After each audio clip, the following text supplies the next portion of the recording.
We have an update in the case involving a deadly shooting in Sioux Falls that killed a teenager. The incident last summer involved 2 teenagers and 1 woman who now plans to plead guilty for her role in the crime. KELOLAND's Julia Lynn looks back at the case and has details on new charges and how much time she could face. Last summer, police were called to this home on West 7th Street in Sioux Falls, where they found a teenager with a gunshot wound to the head. That person later died as the 911 caller initially told police it was an accident, which investigators discovered wasn't true. During the investigation of the shooting, detectives discovered that there had been witnesses that had been told to leave the scene prior to police arrival.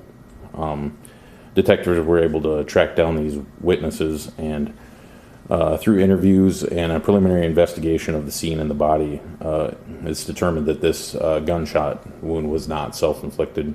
Court documents say the 13-year-old suspect was playing with a stolen 9mm handgun and was supposedly dry firing at the victim. Then, moments later, a bullet was shot into the victim's head through the right eye.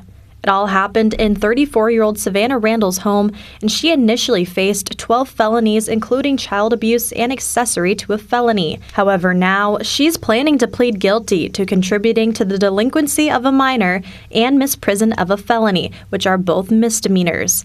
In exchange, the more serious charges will be dropped. Under South Dakota law, someone found guilty of misprision of a felony faces up to 3 years in prison, while contributing to the delinquency of a minor has a maximum sentence of 1 year in prison. In Sioux Falls, Julia Lynn, KELOLAND News.